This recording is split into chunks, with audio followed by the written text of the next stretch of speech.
Pointr is a super interesting company. Well, A, you're still around. So how many IoT Beco system companies from 2016 are still around? There's a lot that have fallen by the wayside. So you're doing some things right, and you focused on indoor positioning, navigation, location, and I think some asset tracking as well. We'll get into all of that. So these use cases have evolved a bit since 2016.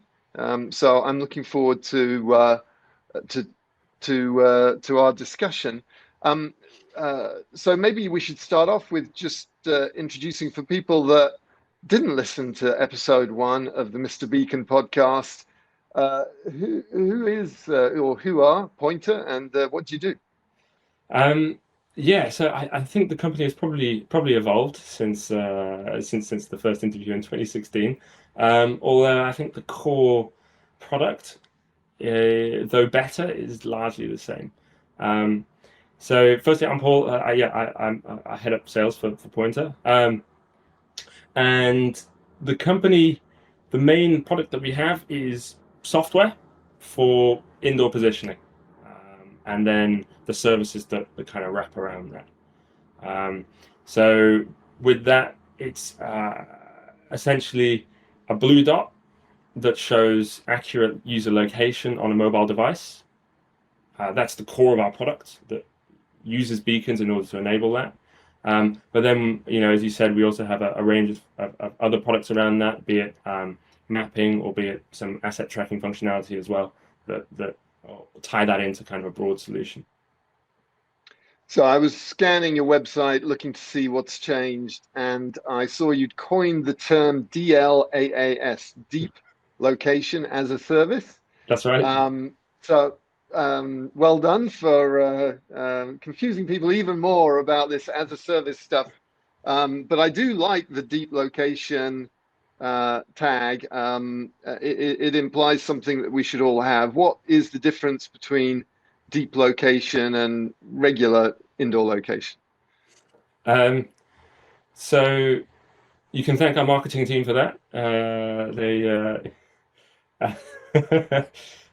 No, so it's our twist on indoor location or indoor positioning, which revolves around being scalable and being software focused, right? So it's the core concept that we have is that our product is designed to be able to be deployed anywhere and very quickly in an indoor environment, versus some other indoor location solutions which might not have that depth of ability. Uh-huh. And why can your solution be deployed faster than any other solution? So we have a variety of nice little things that we do that enable us to do that. So Mhm. the first of which is the way the technology works.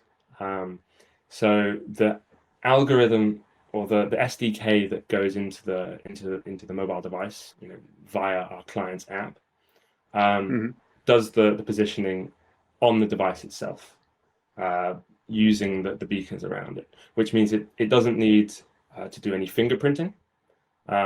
It doesn't need to do.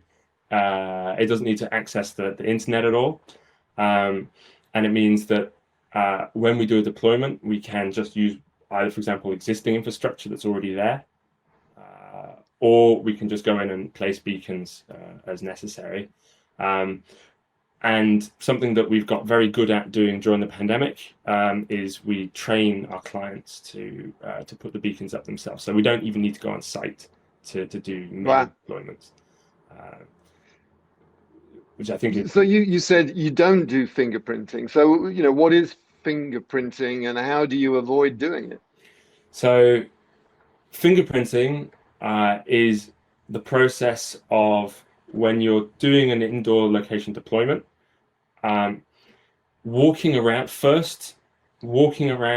with a mobile device and collecting radio signal strength as you wander the Mhm. floor. So the device collects it. It says that in You walk a fixed route, and along that route, it says at this point I detect the RSSI strength of beacons or Wi-Fi or geomagnetic or So whatever. that's the received signal strength of That's right. beacons. Yeah.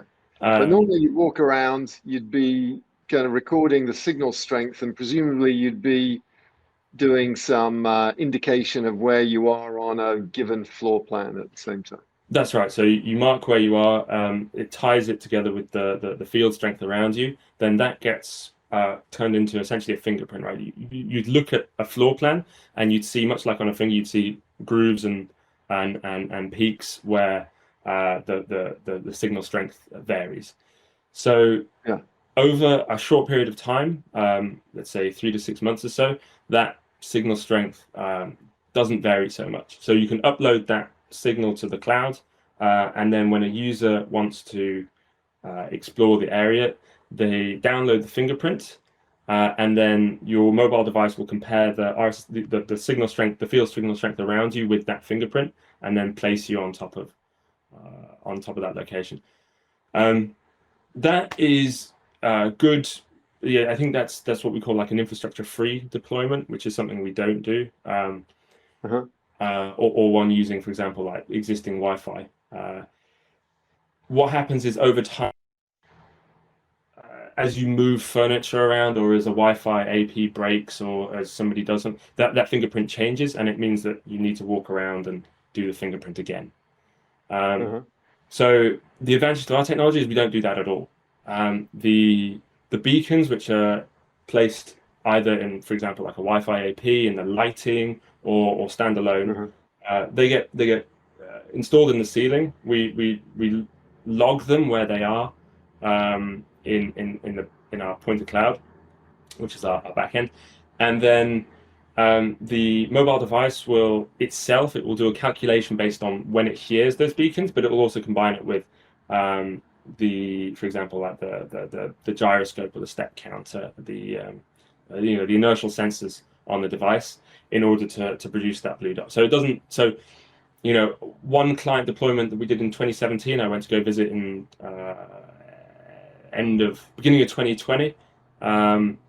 We'd not been there, we'd not touched it, we'd not done anything, and the blue dot was still working exactly as it should be, giving high accuracy.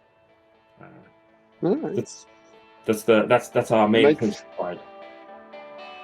Very good. Thanks for watching this clip from the Mr. Beacon podcast here on YouTube. You can listen to the rest of this episode on iTunes, Spotify, or wherever you get your podcasts. If you enjoyed it, please like and share this video, and be sure to subscribe for more weekly videos. For more information about Wiliot and IoT Pixels, head on over to wiliot.com.